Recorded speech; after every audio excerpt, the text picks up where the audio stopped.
Le cinéaste iranien dissident Jafar Panahi a été arrêté lundi 11 juillet 2022 à Téhéran selon l'agence de presse locale Mehr, rapporte l'AFP. Il est en principe interdit de tourner dans son pays, mais primé dans les plus grands festivals européens.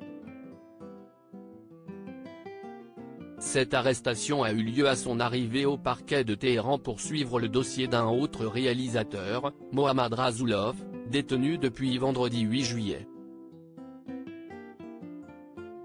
Jafar Panahi, 62 ans, avait été condamné en 2011 à 6 ans de prison pour propagande contre le régime, après avoir soutenu le mouvement de protestation de 2009 contre la réélection de l'ultra-conservateur Mahmoud Ahmadinejad à la présidence de la République islamique.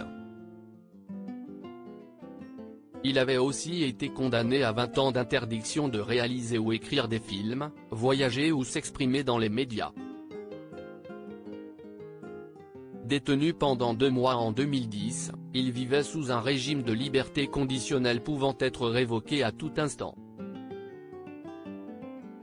En 2011, il a réussi à faire parvenir en Europe un journal de bord de sa vie de reclus, filmé dans des conditions semi-clandestines, et intitulé ironiquement « Ceci n'est pas un film ». Quand le festival berlinois l'a consacré en 2015 pour un film tourné clandestinement, Taxi Téhéran, les conservateurs iraniens ont fulminé. Il n'a pas pu sortir du pays pour venir chercher son ours d'or. Son film 3 visages avait été primé pour son scénario en 2018 au Festival de Cannes. Monsieur Panahi s'était félicité que le cinéma iranien soit toujours vivant et dynamique avec la présence des films de 2 cinéastes iraniens, l'autre étant Asghar Farhadi. Très clairement, cela ne plaît pas à ceux qui veulent la mort du cinéma indépendant iranien, prêt selon lui à toutes les menaces, ajouta-t-il.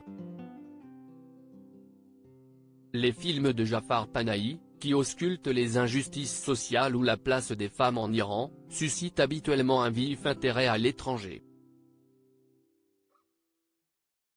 La Mostra de Venise, doyen des festivals de cinéma, a demandé dès le lendemain la libération immédiate du cinéaste et opposant iranien Jafar Panahi interpellé à Téhéran.